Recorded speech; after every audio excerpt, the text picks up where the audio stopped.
সামনে থেকে গুলি করেন, এই যে দাঁড়া আছে পেছন থেকে মারেন কেন? প্রতিটা গেটে এমন ভাবে পুলিশ দাঁড়িয়ে আছে যেন 1952 সালের 144 ধারা ভঙ্গ করে আমি ভেতরে আসছি। গুলি কিভাবে করে, কোন সাহসে? তাও ক্যাম্পাসের ভিতরে গ্রেনেড ছুটছে, এটা সাহস তারা পায় কোথায়? শুধু ঢাকা বিশ্ববিদ্যালয়ে না, এটা হচ্ছে পুরো দেশের আন্দোলন, পুরো দেশের সব ইনস্টিটিউশনের সব শিক্ষার্থীর আন্দোলন। আমরা বলবো যে হল ছাড়া নির্দেশ দিলে আপনারা হল ছাড়বেন না, ইনস্টিটিউশন ছাড়া নির্দেশ দিলে ইনস্টিটিউশন ছাড়বেন না। যারা বাসা থেকে, যেমন আমি বাসা থেকে এসেছি সকালবেলায় উঠেই যে আমাকে আজকে যেতে হবে, এবং আমি ট্রান্সপোর্ট চেঞ্জ করে করে বারবার এসেছি, কারণ আমাকে এখানে এসে পৌঁছতে হবে। এবং এসেই দেখছি যে আমার বিশ্ববিদ্যালয়ে প্রতিটা গেটে এমনভাবে পুলিশ দাঁড়িয়ে আছে যেন 1952 সালের 144 ধারা ভঙ্গ করে আমি ভেতরে আসছি।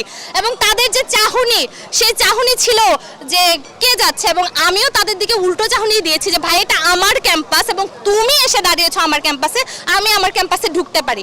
পুলিশ বিজিবি এই সাহস কোথায় পায় ঢাকা বিশ্ববিদ্যালয়ের ভিতরে ঢুকে শিক্ষার্থীদের উদ্দেশ্যে গ্রেনেড ছড়ায়? অবশ্যই তাদেরকে প্রশাসন অনুমতি দিয়েছে, তাহলে প্রশাসন এই সাহস কোথায় পেল তার শিক্ষার্থীদেরকে পুলিশের কিংবা ওই বিজিবির গ্রেনেডের সামনে তুলে দেওয়ার? এই জবাব প্রশাসনকে অবশ্যই দিতে হবে। আমরা তো কোনো অযৌক্তিক দাবি নিয়ে লড়ছি না, পুরো বাংলাদেশের 1% মানুষও বলতে পারবে এটি অযৌক্তিক দাবি। আমাদের কথা হচ্ছে ছাত্ররা পুরো বাংলাদেশের রাস্তায় নেমেছে, গতকালকে 7 জন ভাই আমার খুন হয়েছে। আপনারা এটার বিচার করবেন এবং আপনারা আমাদের যৌক্তিক দাবিটি মেনে নিন। যেদিন আপনি মেনে নেবেন সেদিনই আমরা রাস্তা ছেড়ে দিব।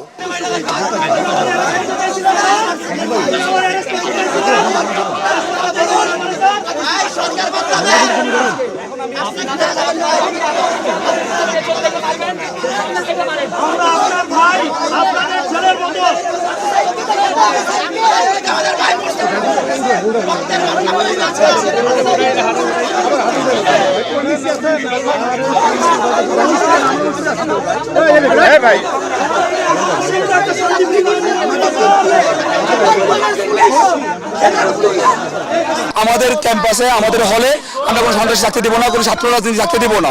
এবং আমরা মোটামুটি সবাই ডিফারেন্ট মাইন্ড হয়েছি। সেন্ট্রালের সিদ্ধান্ত যাই হোক, ক্যাম্পাসের সিদ্ধান্ত যাই হোক, আমরা কেউ হল ছাড়বো না।